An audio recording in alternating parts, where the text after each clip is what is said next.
¿Qué tal, Pepe? Bueno, buenas tardes, Alfonso. ¿Qué pasa? ¿Cómo estás? Bien, un saludo desde Zamora. Un saludo desde el centro de España, hombre.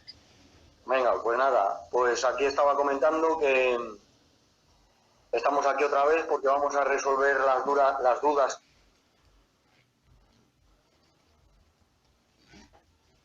que nos quedaron pendientes el otro día y algún tema que nos quedó también pendiente y que no pudimos acabar de, bueno, ni siquiera comenzar a hablar de él. Entonces,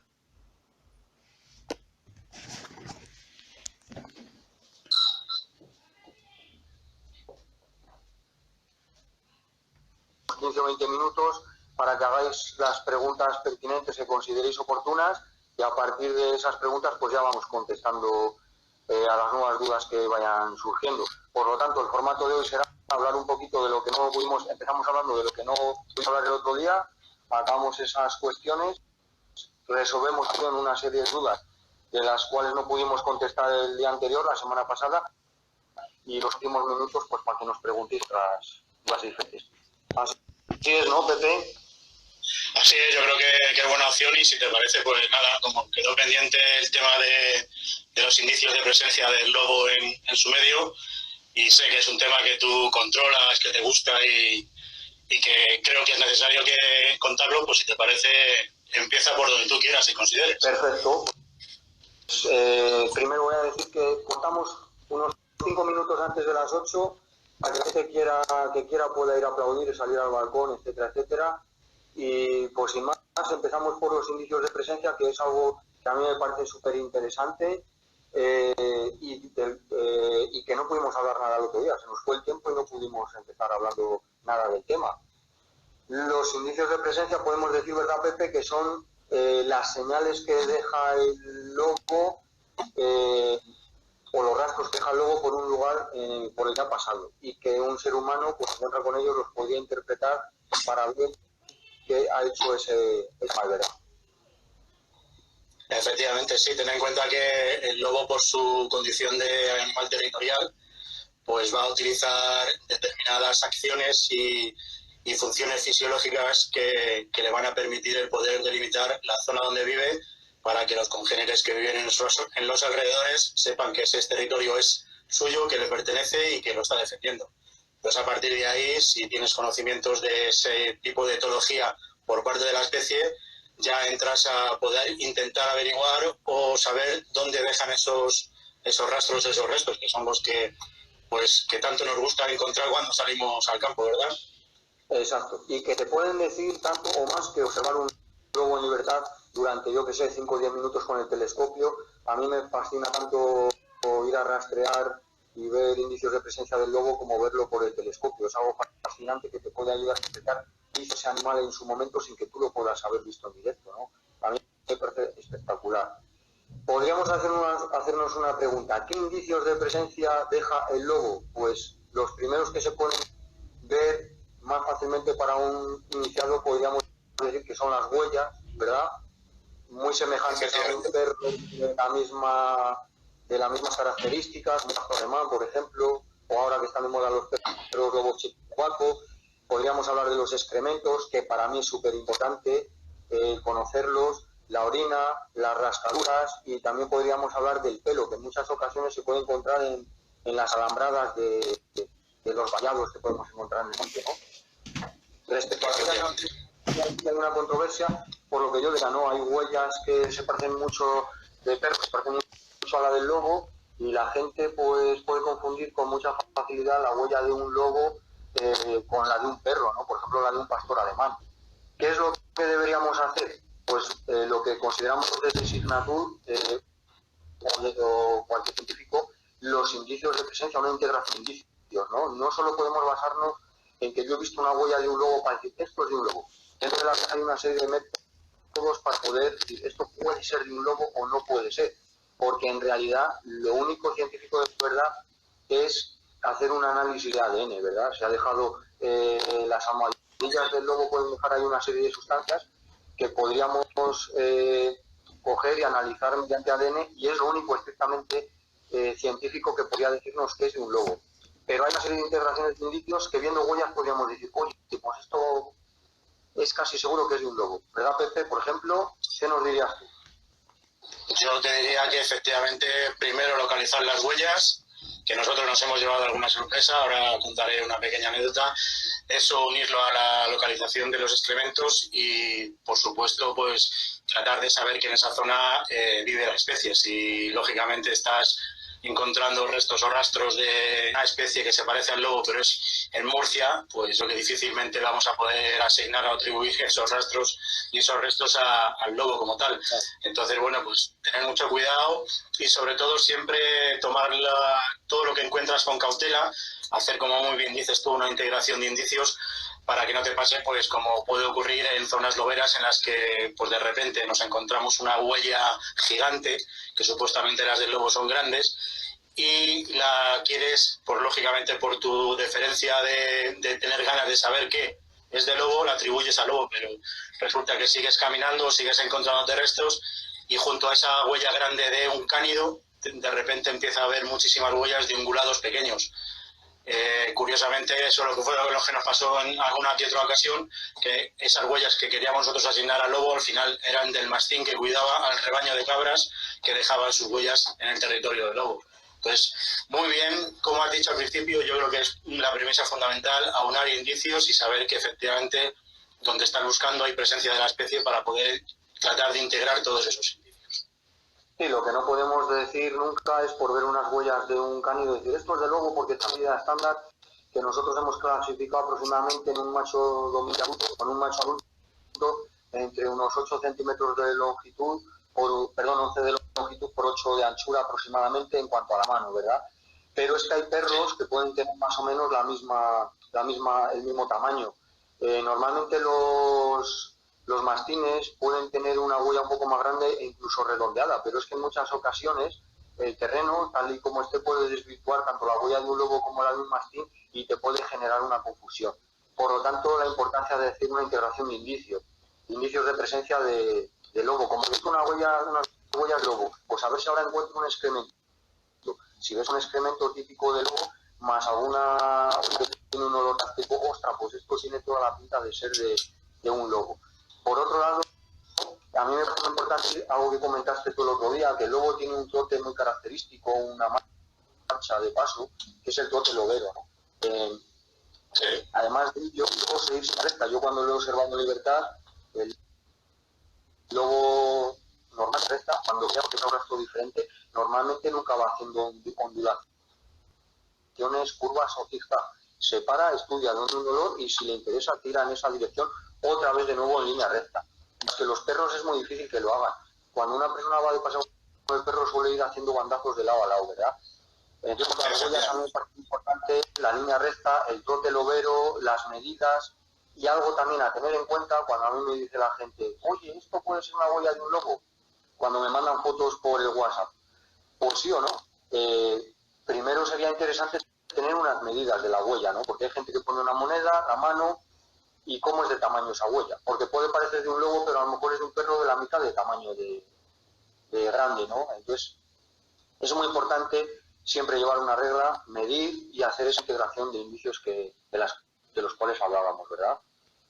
Sí, es fundamental el tema de la métrica porque eso posteriormente nos puede permitir ya tranquilamente en casa, delante de la pantalla del ordenador, hacer las comparaciones necesarias y pertinentes para poder discriminar.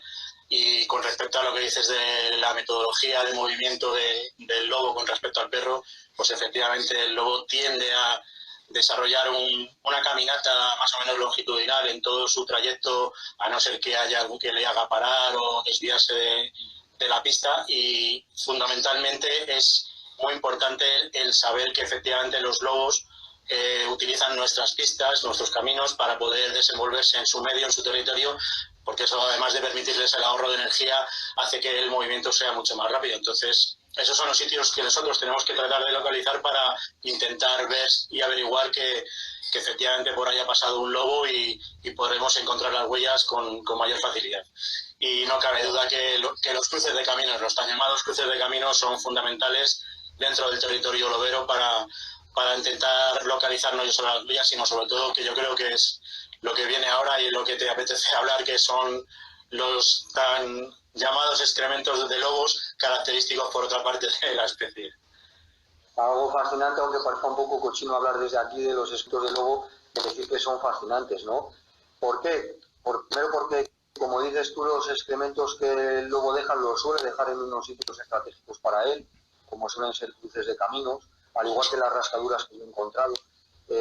Pero sobre todo porque los excrementos del lobo tienen unas características concretas y además nos pueden dar una información vital de lo que el lobo se ha alimentado en este caso, ¿no?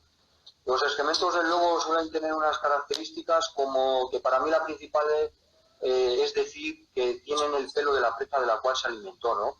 Normalmente, en cuanto al tamaño, nosotros hemos comprobado que los excrementos del lobo solemos desechar los que tienen menos de 13 centímetros hacia abajo de longitud y menos de 3,5 o 4 centímetros de anchura, ¿verdad?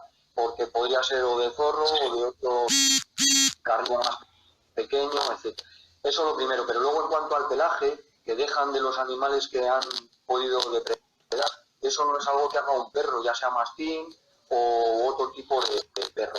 Aunque hay que destacar que a veces mastines han comido animales también, como puede ser una oveja, etcétera, etcétera. Yo recuerdo, por ejemplo, un día encontrarme un excremento como los que deja un lobo en un parque del pueblo, en Tábara, en la Sierra de la Culebra, y era un perro de un pastor pues que había comido un animal y había dejado un excremento muy parecido, pero el tamaño era mucho más pequeño. Y obviamente el lobo no había entrado en lo que es el parque de la mitad del pueblo, eso es evidente, ¿no? Quiero decir que a veces puedes encontrarte un excremento de un perro que ha consumido carne de una presa doméstica. Pero en general, sí, los excrementos del lobo tienen una serie de reglas, una serie de pelo de silvestres, aunque alguna vez tienen una de la verdad. Sí, luego ya si quieres rizar el rizo, pues te puede pasar lo que alguna vez nos ha pasado a nosotros, y es encontrar el excremento de un lobo en su territorio, que lo utiliza como marcaje, pero a su vez ese excremento ha sido marcado por otro cánido. Nos hemos encontrado, como tú habrás visto en muchas ocasiones, marcaje de zorro sobre lobo, pero nosotros nos encontramos marcaje de mastín sobre lobo, que eso nos llama muchísimo la atención, porque además encontramos al lado las huellas del lobo y las huellas del mastín. Entonces, bueno, pues todo ese conjunto de hallazgos te hacen pensar y te hacen poder interpretar que efectivamente pueden llegar a convivir en el mismo territorio, y bueno, pues te puedes encontrar ambos indicios de presencia de ambas especies, y lógicamente tienes que estar muy avezado, tener las ideas muy claras y saber efectivamente qué es lo que estás viendo para poder interpretar a quién corresponden cada uno de ellos. Y mucha experiencia a la hora de interpretar esos indicios que deja el lobo, porque yo, por ejemplo, ahora mismo veo una huella y digo, ostras, esto tiene toda la pinta de ser lobo, cuando a lo mejor hace 12 años no sé cómo decir que has visto miles de huellas y dices, eso es de lobo. Aunque te puedas confundir algún día, no lo sé, pero cuando ves la huella ya prácticamente la tienes como escaneada en tu cabeza y es mucho más fácil. Eso no quita que pueda dar lugar a veces a confusión por lo que tú estás diciendo.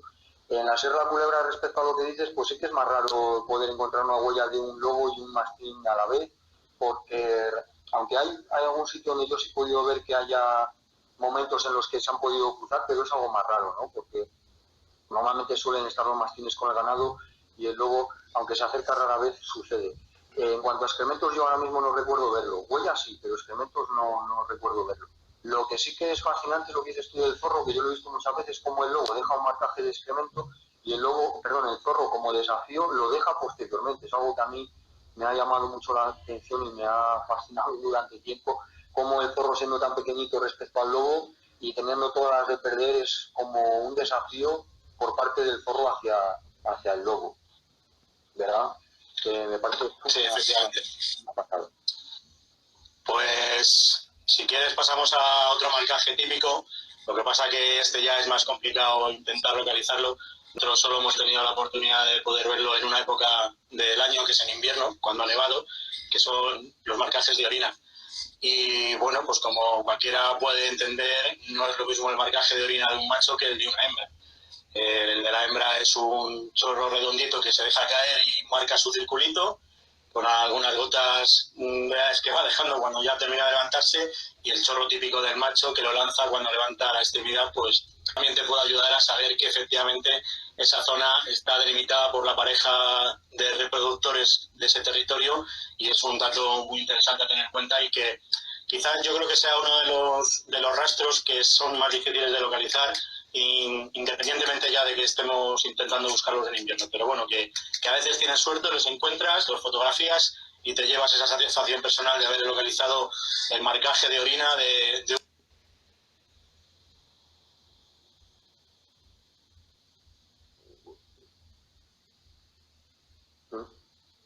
Uy.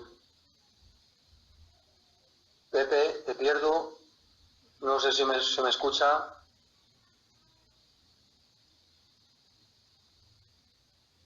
te la encuentres. Se me había cortado, Pepe. No sé muy bien lo que has dicho, pero perdí la señal. No sé qué ha pasado. Bueno, respecto a esto sí me gustaría destacar en cuanto a la orina, que es lo que estabas diciendo, que tiene un olor característico. Yo tuve la suerte hace años de aprender a rastrear orina con un chico que está estudiando los lobos que están llegando al Pirineo, los itálicos, y como pasa con el excremento, tiene un olor muy característico, el excremento y la orina del lobo, que no voy a decir que sea más fuerte o más potente que el de un perro, pero cuando lo hueles por primera vez es algo que te queda impregnado para siempre, ¿verdad? Tanto la orina como el excremento. Para mí es mucho más potente en un lobo las dos cosas. Y en el libro que yo escribí hace poco, que he publicado, de Lobos de la Sierra de la Culebra, hace unos 5 meses, ahí cuento una historia que pasó que es real. Yo todos los años a mis alumnos del colegio los llevo a hacer una ruta de senderismo, pues para explicar un montón de cosas de historia, de geología, de naturaleza, de biología, de rastros, hacemos moldes de huellas, etcétera.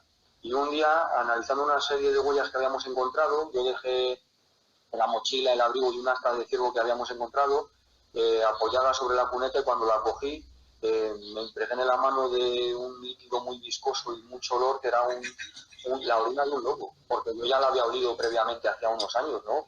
Y cuando yo eso ahí y nos marchamos, digo, ostras, justo aquí acababa de orinar un lobo un poquito antes de que hubiéramos llegado.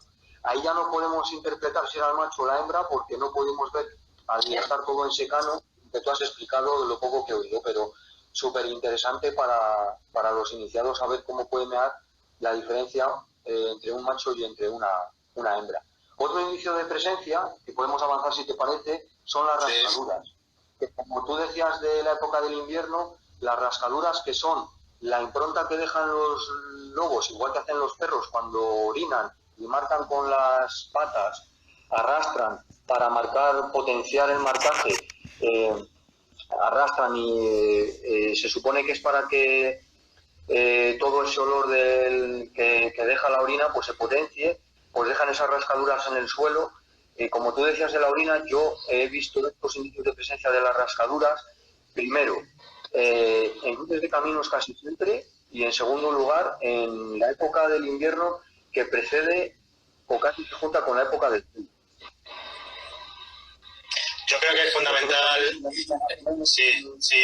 la época de la que estás hablando, que es la que precede al celo y a partir de ahí casi hasta que se produce el nacimiento de las crías, los lobos utilizan muchísimo ese tipo de marcaje, porque lo que hacen es, al reducir su territorio, se van reuniendo en torno a los centros de reunión, a los rendezvousi, y lógicamente ahí es donde más desarrollan esa actividad de marcaje, porque la impregnación que dejan en esas rascaduras con los olores que tienen en las glándulas interdigitales hace que sea más fehaciente, y yo creo que perdura mucho más en el tiempo, y hace ver al resto de los congéneres, no ya solo de la manada, sino del territorio, que esa zona ya es una zona de cría y que hay que tener muchísimo más cuidado, porque la van a defender a capa y a espada y con mucho más ahínco que lo que es el territorio en sí del grupo que vive en esa zona.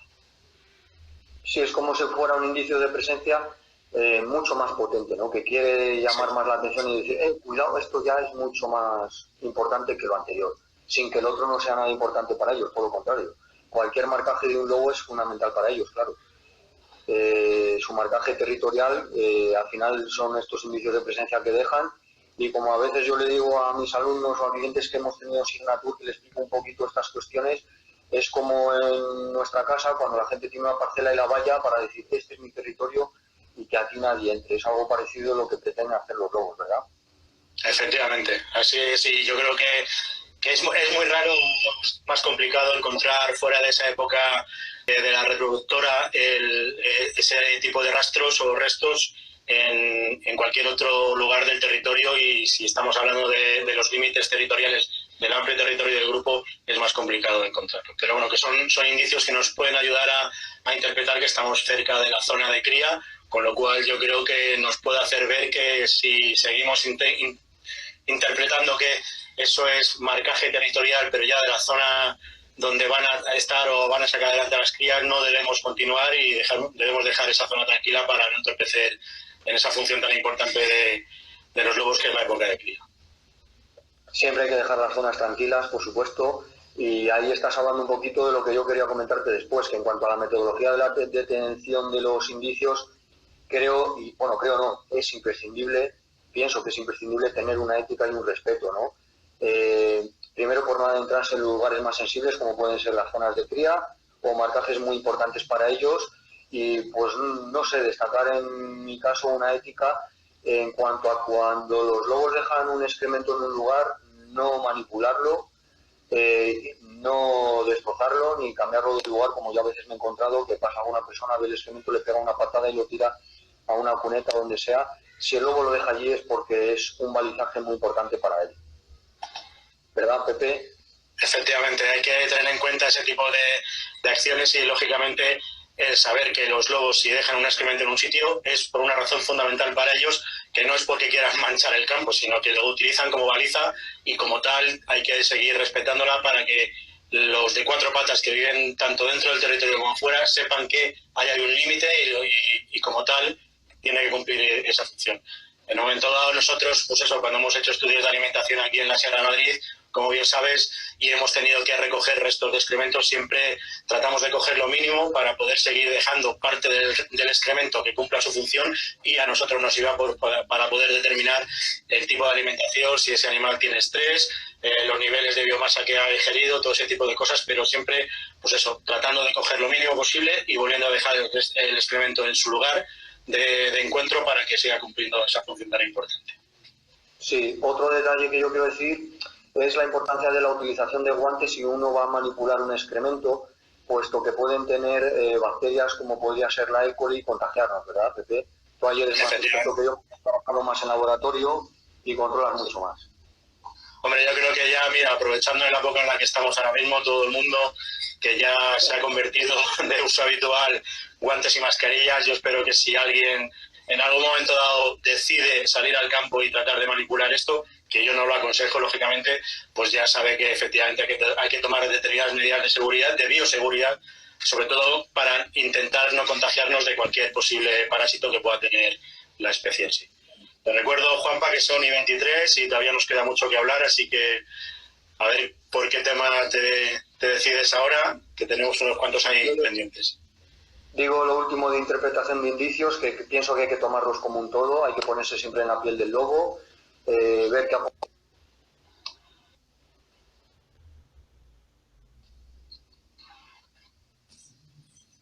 las dudas que nos dejaron el otro día, ¿verdad? Y dejar un poco de tiempo para dudas nuevas. Ya veo que hay alguna pregunta. El otro día nos comentaron algo del control, de que el lobo hace un control de enfermedades sobre animales salvajes y domésticos. Yo creo que ahí es más importante que hables tú, que controlas un poquito más de ese tema, aunque los dos tenemos más o menos la misma opinión y está más o menos demostrado. Pues mira, es muy sencillo, porque está demostrado a base de un montón de estudios a nivel americano, a nivel europeo, incluso a nivel nacional, y la función de carnívoro apical que cumple el lobo en nuestros ecosistemas permite que sea un elemento muy importante a la hora de controlar los animales enfermos que pueden vivir en el campo. ¿En qué se puede traducir esto? Pues algo tan sencillo que, como nosotros todos sabemos, muchas veces comparten territorio animales domésticos y animales salvajes, y en el caso de las presas que forman parte de la alimentación del lobo, que son salvajes, véase ciervos, véase jabalíes o corzos, y que sufren alguna enfermedad infectocontagiosa, si los lobos no la controlan, esos animales pueden llegar a transmitirla a los animales domésticos, y a partir de ahí empezar a tener un problema de sanidad pública que hay que controlar y en el cual hay que atajar. Entonces, si dejamos que los lobos cumplan esa función tan importante de reguladores dentro de los ecosistemas desde el punto de vista de controlar a los animales enfermos, habremos hecho una labor importantísima y dejaremos que lógicamente la naturaleza siga su curso y actúe como tiene que actuar. Como dijimos el otro día, el lobo suele depredar sobre las presas más débiles o vulnerables, en este caso sobre las enfermas primero. Por lo tanto, el lobo va a hacer una limpieza de un ecosistema que va a repercutir positivamente en que no se produzcan esos contagios de enfermedades como tú estabas comentando. Entonces es muy importante la presencia del lobo para eliminar esas enfermedades infectocontagiosas entre animales domésticos. Es fundamental. Otra cuestión que por lo que yo tengo aquí apuntado, que tenemos un pequeño guión de cosas que quedaron pendientes que no pudimos contestar, es que el lobo, alguien preguntó, que tú y yo estuvimos comentando que el lobo suele tender a atacar siempre más a lo salvaje que a lo doméstico, ¿no? Y comentamos que hay un ciervo, por ejemplo, un corzo, una presa salvaje, tiene un sentido de huida que no tiene una oveja, por ejemplo, o una vaca, y le ofrece, por decirlo de alguna manera, un interés más potencial al lobo para poder depredar sobre él, ¿verdad? Sí, efectivamente, es como si se desencadenase el fenómeno que conocemos todos los que tienen perro, que es el fenómeno de la pelota. Le tira la pelota al perro y el perro va detrás a cogerla y no se cansa nunca de ir a perseguir la pelota. Pues en este caso sería algo parecido. Los animales salvajes, por condiciones salvajes, tienen miedo al lobo y en cuanto notan la presencia, si ven un conato de intento de ataque, pues van a salir corriendo, huyendo de ese ataque.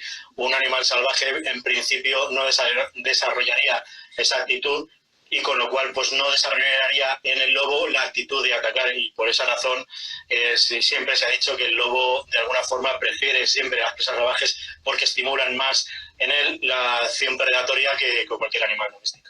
Otra cosa es que sea un animal encerrado en el cual pues se mete uno o varios lobos y ya los animales sí, al empezar a correr, aunque sean en redondo alrededor del redil, pues ya sí desencadenan esa acción y es cuando se producen las famosas lobadas. Exacto, exacto. A mí sí me gustaría destacar que en la Sierra de la Culebra, cuando yo he hecho observaciones, en muchas de ellas, cuando está la presencia del lobo, el ciervo a veces es consciente de que el lobo está en un sitio y yo creo que a veces es consciente de que el lobo va a atacarle o no va a atacarle, y a veces como mecanismo de defensa, si hay una cierta distancia de por medio, el ciervo se queda tieso sin moverse, intentando no llamar la atención del lobo, porque sabe que en el momento que el ciervo vaya a correr, el lobo sale detrás de él. Cuando no le queda más remedio, obviamente en distancias cortas, de hecho yo recuerdo una vez de 3 lobos agazapados sobre unos brezales o bajo unos brezales y tenían 6 ciervos al lado, como no les dio tiempo a los lobos a desaparecer, perdón, a los ciervos a desaparecer ante la presencia del lobo, y en cuanto los vieron que no se habían enterado salieron corriendo como arma que lleva el diablo. Pero a veces los ciervos también utilizan su inteligencia intentando quedarse un poco estáticos si la posibilidad se lo permite, por supuesto, porque en cuanto corran el lobo se sabe que va a ir detrás. Otra preguntita que tengo yo por aquí apuntada, en cuanto a la comunicación de los lobos en la vida social, yo creo que alguien preguntó o quedó pendiente hablar de por qué los lobos aúllan. Que si es un elemento de comunicación entre ellos, aúllan más cuando hay luna llena, Pepe, o no. A mí me han preguntado que si se ven más los lobos cuando hay luna llena, aunque no es lo mismo de la vida social, ya que sale el tema de la luna llena, yo diría, no. Una leyenda urbana. Cuando hay luna llena, de hecho yo tengo apuntado todo, he visto menos lobos que cuando no hay luna llena. Y mi opinión es que cuando hay luna llena ellos ven mejor y se desplazan más de noche todavía y posiblemente se acaben acostando para descansar antes. O pura casualidad, pero yo he visto menos lobo en luna llena que cuando no hay luna llena. Apuntado y contrastado a lo largo de 10 años. Pero el aullido del lobo, ¿aullan más en luna llena, Pepe, o no? Yo creo que no, que efectivamente no deja de ser mitología en torno a la especie y bueno, pues puede coincidir que momentos en los que haya luna se pueden oír más aullidos o no, pero en realidad el fenómeno del aullido para el lobo es una acción para él muy importante desde el punto de vista de relacionarse con sus congéneres, no ya solo los de su propia manada, sino con los lobos de alrededor. Entonces, es fundamental para ellos el aullido para delimitar territorios, para llamar a los congéneres a la hora de formar el grupo e intentar desarrollar la actividad de caza. Y algo que yo creo que todos nos hemos dado cuenta, sobre todo en nuestros animales domésticos o de compañía, que lo hacen también para expresar sus sentimientos. Es bastante habitual que el lobo aulle para demostrar que está alegre o incluso para demostrar que está triste o o apesadumbrado. De hecho, cuando damos los cursos, ya lo sabes, yo siempre pongo el ejemplo en este caso de que cuando alguien se encuentra con una persona que hace mucho tiempo que no ve, lo primero que hace es intentar dar un abrazo y indirectamente pues lo que haces es alzar la voz preguntándole qué bien estás, cómo me alegro de verte, y bueno, pues ese fenómeno es el que realmente harían o desarrollarían los lobos cuando se encuentran después de cualquier evento de caza o cuando se vuelven a reunir entre ellos.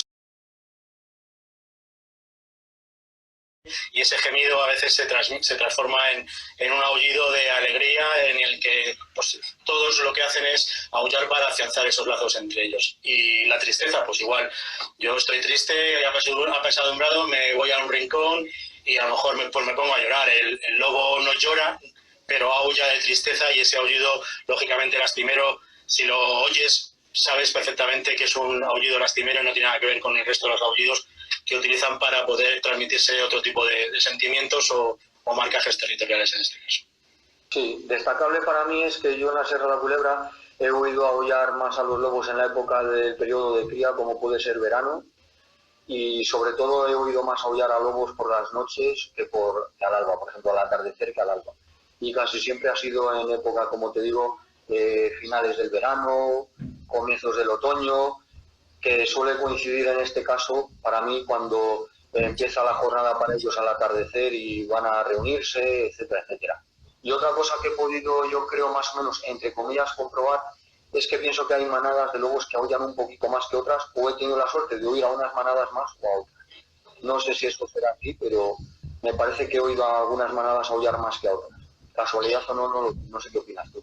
Hombre, yo creo que tiene que ver pues porque pues unos grupos tienen un estado de ánimo y otros grupos tienen otro estado de ánimo, y ahí también influye muchísimo el rango de edad de los individuos que forman ese grupo. Entonces, a partir de ahí es muy probable que en los grupos en los que los rangos de edad más abundantes sean los subadultos o los jóvenes, yo creo que son grupos que están más predispuestos a desarrollar el estímulo del aullido, pues para demostrar todavía mucho más esos sentimientos y arraigar ese lazo de afianzación de unión que hay entre ellos. Entonces, mi opinión es que los grupos que pueden llegar a aullar más es porque hay más rango de edad juvenil o subadultos que en otros grupos en los que los individuos que lo forman son casi siempre de un rango adulto. Sí, que además se puede interpretar o diferenciar, mejor dicho, el aullido de un lobo adulto, subadulto, joven, etcétera, ¿verdad? Es algo que se puede interpretar perfectamente si tienes el oído un poco hecho a escucharlos, ¿verdad? Las vocalizaciones son diferentes, y tú cuando escuchas o provocas el aullido desde el punto de vista científico, porque hay que recordar que provocar el aullido no está legalmente permitido, si tienes el oído fino, como hemos dicho, o has tenido la oportunidad de haber escuchado a distintos rangos de edad aullar, eres capaz de llegar a determinar que en un grupo están aullando 3 cachorros de 4 o 5 meses, 2 subadultos, la pareja de reproductores y algún otro adulto. Entonces, para eso tienes que tener el oído entrenado y haber escuchado, lógicamente, algún que otro aullido de todos esos rangos de edad. Y bueno, pues el haber trabajado con animales en cautividad, pues muchas veces te permite poder llegar a afianzar ese conocimiento, y lógicamente es algo que si te gusta y lo guardas en tu acervo cultural y cognitivo, no se te olvida nunca, y te permite, cuando los escuchas en libertad, el poder llegar a determinar los rangos de edad que forman el grupo que estás escuchando. Eso es. Bueno, el otro día nos quedó pendiente también hablar de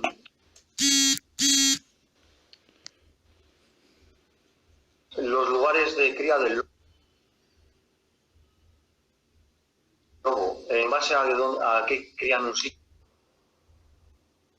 y no en otro, que hablamos un poco del tema, pero no por qué crían un lugar o por qué en otro. Y si repiten esa zona que yo comenté el otro día, que había visto lobos que llevan criando en las mismas zonas, pues según se comenta y preguntas a gente, hasta casi 30 años, yo podría decir, de alguna manada, al menos de 2 o 3 que yo conozca en la Culebra. ¿Qué opinas en cuanto a la elección de lugares de cría? ¿Puede ser distinto en Madrid, distinto en Zamora, igual? Sí, yo creo que es distinto según el territorio y la orografía donde vive la especie, pero si piensas como un lobo y sabes que el lobo es un animal de costumbres, es territorial, tiene afectividad por determinadas zonas o le gustan determinadas zonas en concreto para determinadas acciones, si una pareja de lobos reproductores que está establecida en un territorio no tiene molestias durante 10, 12, 15 o 20 años, o el tiempo de vida que tengan, 20 años me he pasado yo creo, pero bueno, que si tienen si tienen tranquilidad suficiente, no tienen por qué cambiar de lugar de cría, porque es un lugar que han elegido, en su lugar están a gusto, y si ellos están a gusto van a criar a gusto, y la prole que se va a desarrollar ahí, pues lo va a hacer en condiciones ideales. Otra cosa es que tengan alguna molestia y no les quede más remedio que localizar otro lugar de cría, que unas veces puede ser mejor, otras veces puede ser peor, depende. Entonces, bueno, pues yo creo que si no hay molestias por parte del hombre, sobre todo por parte del hombre, los lobos son repetitivos en cuanto a la elección del lugar de cría. Sí, en general suelen buscar zonas que tenga, yo he visto, bastante matorral, agua, un sitio, por lo tanto, donde refugiarse. En muchas ocasiones un lugar donde tengan buena visibilidad para observar si puede haber algún peligro, y que a los 2 meses suelen cambiar a las sitias del lugar, o sea, sacarlas del cubil, y en general yo siempre he visto que una vez que las sacan del cubil suelen elegir un sitio todavía más alto en alguna manada que yo he visto. En cuanto a lo de las molestias, en el libro que yo publiqué hace poco de Lobos de la Sierra Culebra, ahí tengo un pequeño estudio de un seguimiento que hizo una manada durante un año y cómo pude comprobar que de las 4 veces que cambió la manada de sitio, 3 veces fue por culpa de molestias del hombre. Y esas 3 veces fue porque gente que sabía que los lobos estaban en tal sitio se intentaron meter allí para fotografiarlos. Y al final la hembra, como demostración de inteligencia y bien hizo, se acabó llevando las crías, que desde donde crió hasta donde acabó, después de 3, 4 meses, así ahora de memoria hablo, había una distancia de más de unos 3 kilómetros de distancia por lo menos. El recorrido que hicieron incluso fue de 4 kilómetros de distancia. Y todo por causas de molestia del hombre. Entonces, muy importante, como decimos siempre, intentar molestar lo menos posible al hombre, y por el capricho nuestro de querer observar o hacer una foto, nunca intentar meternos donde descansan los lobos, crían su dominio vital. Vamos a otra cuestión, Pepe. Sí, vamos, continuamos. Causas de muerte naturales del lobo, que nos quedó pendiente el otro día. Sí. Hombre, pues hay que tener que el lobo como especie salvaje pues también tiene enfermedades que se las pueden contagiar otras especies. En este caso, bueno, pues especies de la misma familia, en este caso, pues, por ejemplo, el zorro, el famoso caso de una manada entera que desapareció por ellos, supuestamente en la provincia de Guadalajara, y según la persona que estuvo haciendo el seguimiento de ese grupo, llegó a determinar que el moquillo se lo transmitió al zorro. Entonces, bueno, pues es una enfermedad que puede provocar la muerte por causas naturales, y otra que está, pues eso, muy presente a nivel nacional y que de vez en cuando tiene algún que otro repunte, es la enfermedad de la sarna, el labrador de la sarna, que provoca en individuos, unos pueden sufrir más, otros la pueden sufrir menos, unos son más fuertes, otros son menos fuertes, y a algunos les puede llegar a provocar la muerte, y otros, pues como otras especies, pueden sufrirla, pero durante un tiempo, y luego se vienen arriba y se inmunizan más de la cuenta y consiguen evitar que siga continuando afectándole la enfermedad. Entonces, bueno, pues son, desde el punto de vista de causas naturales, esas, y bueno, pues las típicas de los cánidos en general. Y luego, lógicamente, también hay que tener en cuenta que los lobos, prácticamente, yo creo que el 90% de los lobos salvajes que viven en España, digo, y en el mundo, están parasitados. Lo que pasa es que los parásitos que sufren los lobos, en principio, entre comillas, podríamos decir que son llevaderos. Y bueno, pues nosotros, lógicamente, además del estudio de alimentación que hemos estado haciendo aquí en Madrid, hemos estado haciendo también estudio de parasitosis, que todavía no han salido los datos. Van a salir cosas muy chulas, muy interesantes, y que nos van a permitir conocer el espectro de parasitosis que sufre la especie, por lo menos aquí en la zona centro de España. Sí, aquí en la Culebra alguna vez hemos visto algún lobo con un poco de sarna, pero es un porcentaje para mí ínfimo. Y como tú dices, la alimentación del lobo es clave, y normalmente los que están mejor alimentados y son más fuertes son los que sobreviven, y al final también hace una especie de selección natural entre ellos, ¿verdad? Entre los lobos. Efectivamente. Otra cuestión que teníamos aquí por hablar es si el lobo puede ser el camino para acabar con el sobrante de la caza. Yo es que no lo plantearía de esta manera, yo lo plantearía al revés. Yo creo que el lobo sería el que seleccionase las presas trofeo para los cazadores. Entonces, Claro.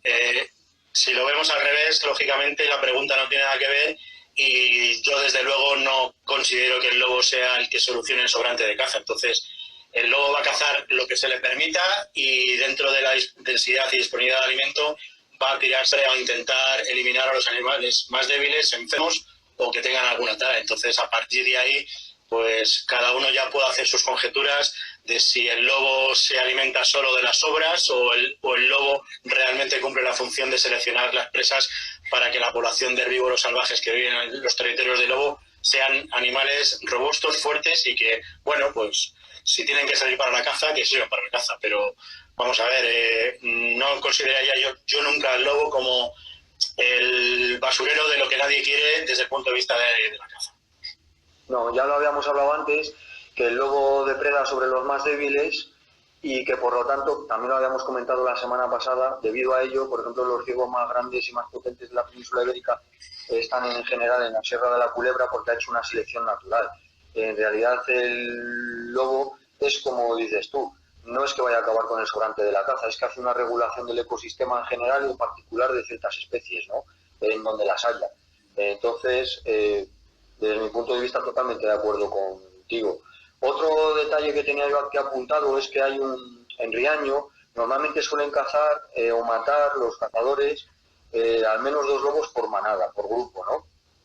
De los 7 u 8 que pueda haber, o 5 dependiendo de la zona. Y allí dicen que debido a ello no hay ataques al ganado, pero por parte del lobo, pero sí que sin embargo se producen daños de jabalí, del ciervo en la agricultura y luego los agricultores se quejan respecto a ese tema.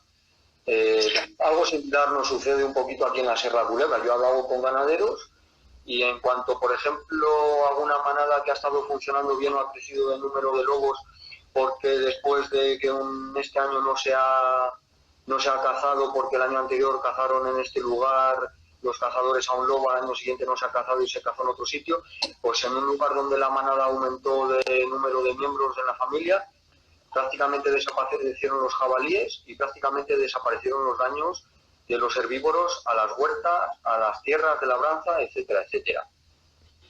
Respecto a que por matar 2 lobos en una misma manada, en un mismo clan, no haya ataques de lobo al ganado, ¿tú lo ves factible? ¿O da igual que haya Yo no es que vaya a romper una lanza a favor de la caza del lobo, sabes que no es así, pero los datos están ahí, la evolución histórica de las poblaciones de lobos a nivel nacional están ahí y ya en su día, hace un par de años, me parece que el voluntariado a nivel nacional hizo un censo, un estudio de la mortandad de lobos a nivel nacional desde el punto de vista legal y llegó a determinar que en España se mataban casi al año unos 600 ejemplares. Si eso ha venido ocurriendo desde hace 20 o 30 años y desde hace 20 o 30 años en España la población de lobos se ha estimado entre los 2 y los 3.000 ejemplares, ahí pasa algo, que se escapa a los datos científicos o al estudio, o quien hace los estudios no los hace bien o no se enfocan bien. Entonces, no quiero decir con esto que haya que seguir matando lobos, ¿sabes? Que nadie me entienda mal, pero ocurre que si se matan tantos lobos y todos los años hay los mismos lobos y de hecho en estos últimos años, después del último censo del 2014, se viene diciendo que hay más lobos en España, hay algo que no cuadra, que la balanza se tiene que inclinar hacia algún lado o hay algo raro que se nos escapa. Entonces hay que tener con mucho cuidado, hay que tratar esos datos de esas muertes, tanto legales como ilegales, y a partir de ahí llegar a determinar, porque yo lo haría, sería tratar de ver las evoluciones de los grupos. Creo que ya lo dije en la anterior charla, la evolución de los grupos a niveles territoriales o en determinadas zonas y no tratar a todos los grupos de lobos que viven en España de la misma manera. No son lo mismo los lobos gallegos que los asturianos, que los cántabros, que los madrileños. Y a partir de ahí hacer estudios de poblaciones reducidas y ver cuál es la gestión que se puede llevar a cabo con esos grupos de lobos. Sí, porque muchas veces se conocen los lobos que se han cazado legalmente, pero los que se han cazado furtivamente no se saben. Entonces, es algo que se desconoce en la realidad y que hay que estudiar de verdad y hay que ser mucho más transparente en muchos aspectos. Otra pregunta que nos hicieron el otro día es si el lobo se tiene que llamar el lobo ibérico, Canis lupus lupus o Canis lupus signatus. Mi opinión es que tiene que ser una subespecie del Canis lupus lupus porque tiene unas características tanto anatómicas como fisiológicas diferentes, y que debería ser, por lo tanto, Canis lupus signatus, el lobo señalado. ¿Qué opinas tú respecto al tema, Pepe? Desde hace mucho tiempo ha habido controversia y hay algunos científicos que piensan o creen que debe ser Canis lupus signatus, y otros que dicen que el Canis lupus signatus es una variedad de Canis lupus lupus, que es el lobo europeo. Yo personalmente, y viendo la variabilidad morfológica de los individuos que viven en nuestro país, viendo la variabilidad morfológica de los más cercanos, que son los italianos, que ahora ya han aparecido en nuestro país, yo me inclinaría a pensar, o yo diría, que el Canis lupus signatus tiene que ser una subespecie del Canis lupus lupus, en este caso por esa variabilidad morfológica, independientemente ya de que haya sido ya 100, 200 o 300 años en los que haya aislamiento geográfico por parte del signatus con respecto al lupus lupus. Sí, al final no deja de ser una evolución de las especies, como en su momento explicó Charles Darwin, y el lobo ibérico lleva aislado el suficientemente tiempo para que sea una subespecie diferente al Canis lupus lupus. Otra pregunta no es una pregunta, es algo que no hablamos el otro día, es el tamaño de los territorios por zonas. Aquí a mí sí me gustaría decir que, por ejemplo, dependiendo de la zona donde vivan unos clanes de lobos, pueden ser el tamaño de los territorios mucho más grandes o más pequeños. Por ejemplo, en la Sierra de la Culebra, que hay mucha caza, hay un relieve, digamos, mucho más agreste, los territorios de las manadas son mucho más pequeños, aproximadamente de 10 por 10 kilómetros, aproximadamente 10 por 8, que por ejemplo en el sur del Duero, que son mucho más grandes, debido a que hay menos presencia de animales o presas silvestres, y también pues porque el relieve es mucho más sencillo de poder patear por parte del lobo. Pero yo me inclino sobre todo que los territorios dependen mucho también de el alimento que se encuentra en la zona, aunque para mí es una mezcla de las dos cosas, alimento y relieve. En Madrid sucede, como comento yo, lo del relieve y la alimentación.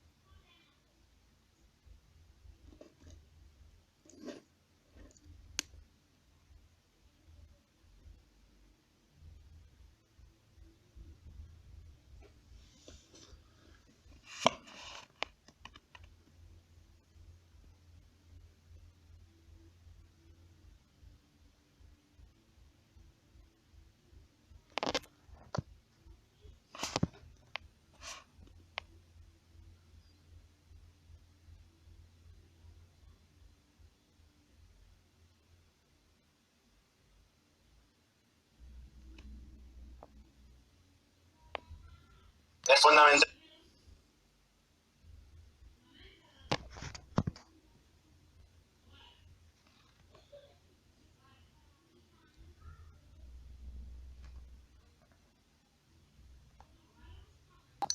Es fundamental.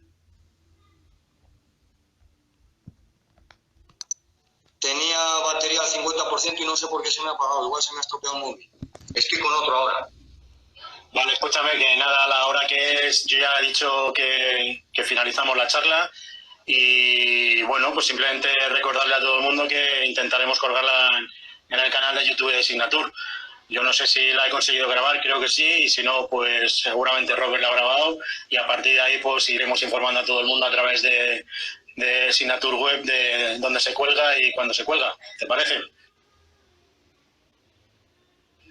Perfecto. Lamento este fallo técnico de haber tenido que acabar de esta manera, porque la charla creo que iba interesante y que estaba gustando, pero no sé, se me apagó el móvil y sin más no me va.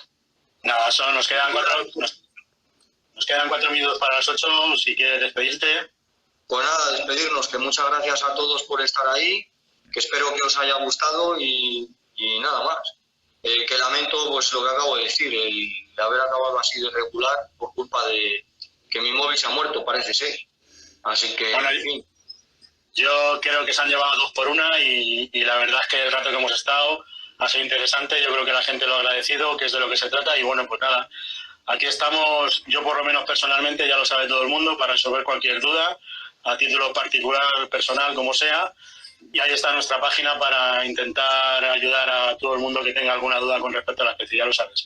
Y a ti muchas gracias por estar y compartir, ya lo sabes, Juanpa. Exacto, lo mismo digo, espero que estas charlas hayan servido para conocer un poco mejor al lobo, concienciarnos de que es muy importante en nuestros ecosistemas. Y lo dicho por Pepe, cualquier duda, aquí estamos. Ya hay esta Signature, la empresa con la que colaboramos para hacer educación ambiental, ecoturismo y, en definitiva, pues para dar a conocer al lobo como especie y que, conociendo una especie, pues se puede respetar y valorar. Y ese es el objetivo final, valorarla para su conservación, que en definitiva es lo que queremos los amantes de la naturaleza. Un saludo a todos y gracias por todo y, como digo, lamento el fallo técnico final. Un abrazo fuerte, Juanpa. Muchas gracias a todos y espero que nos veamos en tu sierra. Perfecto, estaremos deseando. Yo estoy deseando ya que acabe esto y que podamos vernos. Un abrazo para todos y gracias por colaborar siempre, Pepe. Venga. Muchas gracias a ti. Un abrazo fuerte. Hasta luego. Adiós.